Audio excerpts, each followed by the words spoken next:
123 सरकारी कर्मचारी और पुलिस जो इसमें संपलित पाए गए और उनके खिलाफ कार्रवाई की गई। 21 पुलिस कर्मचारी और 10 जो थे वो राज्य सरकार के कर्मचारी थे जिनको बर्खास्त किया गया। मैं अब ये जो हमारी देश की सरकार ने, माननीय मुख्यमंत्री जी ने जिस तरह से इस संवेदनशील मुद्दे के ऊपर जो कार्य शुरू किया गया है, इसके काफी अच्छे परिणाम आ रहे हैं और काफी लोग जो हैं वो इन मामलों में बड़े बड़े जो माफिया थे वो गिरफ्तार हो रहे हैं। 112 टोल फ्री नंबर के ऊपर कोई भी सूचना दे सकता है और उसके माध्यम से उसकी जो भी व्यक्ति सूचना देता है उसका जो पता है वो गोपनीय रखा जाएगा और इनाम के तौर पर 10,000 से लेकर 5 लाख तक इनाम की सरकार ने घोषणा की हुई है। आप अभी जिस तरह से एनडीपीएस अधिनियम की धारा 39 के संशोधन किया, जिससे कि कोई भी व्यक्ति पहले कानूनी प्रक्रिया से छूट जाता था, परंतु उसके एनडीपीएस के संशोधन करने से, 39 की धारा में संशोधन करने से अब जो भी ऐसा व्यक्ति है जो बार बार इसमें संपलित पाया जाता है तो उसको वहां पे उसकी जो जमानत है वो जमानत नहीं मिलेगी। दूसरा, आप देखेंगे कि पीआईटी एनडीपीएस एक्ट जो है वो हिमाचल प्रदेश में एक इतिहास में पहली बार इसको लागू किया गया है। इसी के तहत वर्ष 2023 से अब तक एनडीपीएस अधिनियम के तहत 6,811 मामले दर्ज किए गए, जो पिछली बीजेपी की सरकार से 33.18% अधिक हैं। 10,357 आरोपियों को गिरफ्तार किया गया और उनसे 45,864 किलोग्राम नशीले पदार्थ जो हैं वो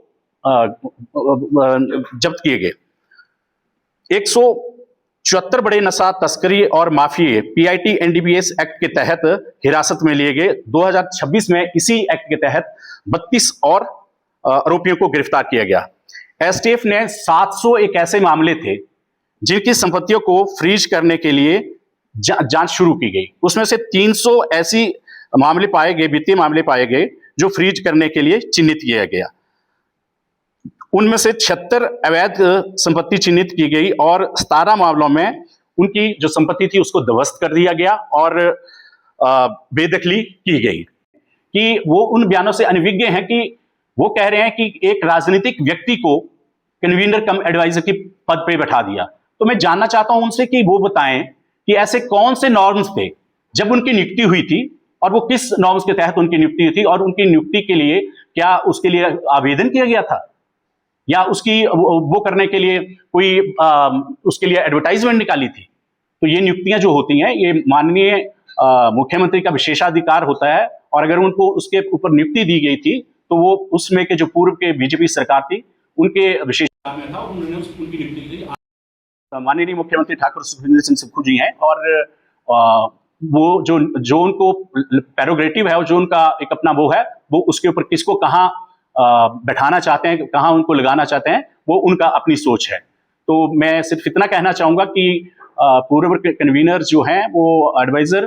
की राजनीतिक रोटियां सेकना बंद करें और अगर आपका इतना ही ज्यादा अनुभव है आपको है तो आप अपनी सेवाएं समाज के लिए दें और युवाओं को नशे से दूर रखने के लिए अपना सहयोग करें। बीजेपी की सरकार में पूर्व में रहे कन्वीनर कम एडवाइजर जिस तरह से वो प्रदेश सरकार के ऊपर ये कह रहे हैं कि सरकार कुछ नहीं कर रही है, सिर्फ दिखावा कर रही है, तो शायद, और दूसरी तरफ वो कह रहे हैं कि हिमाचल की जो पुलिस है वो बहुत अच्छा काम कर रही है। मैं जानना चाहता हूं कि हिमाचल की जो पुलिस है वो विभाग किसके अंडर आता है और माननीय मुख्यमंत्री ठाकुर सुखविंदर सिंह सुक्खू जी के उन्हीं के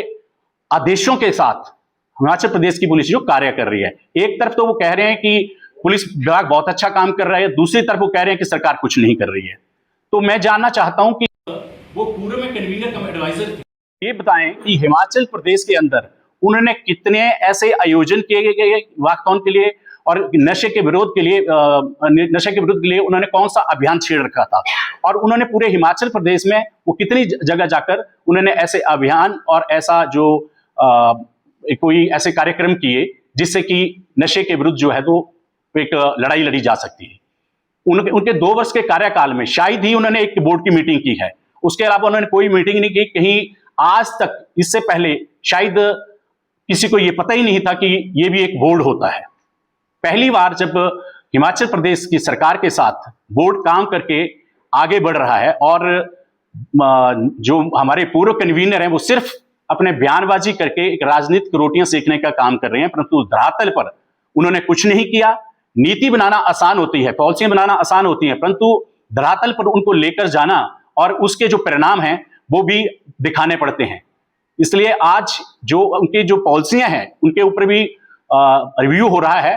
कहां खामियां रही हैं, कहां क्या है, उसके ऊपर भी बोर्ड जो है वो देख रहा है। और कन्वीनर कम एडवाइजर का काम जो होता है वो माननीय मुख्यमंत्री जी और जो हमारे अलग अलग डिपार्टमेंट हैं, जिसमें होम है, एक्साइज एंड टैक्सेशन है, एसजी है, और आपका रेवेन्यू है, हेल्थ है, एजुकेशन है, फॉरेस्ट है, ये 6-7 डिपार्टमेंट है, उनके साथ कोऑर्डिनेट करना है और उनकी उसकी कड़ी को जोड़े रखना है। माननीय हमारे जो पूर्व में कन्वीनर हैं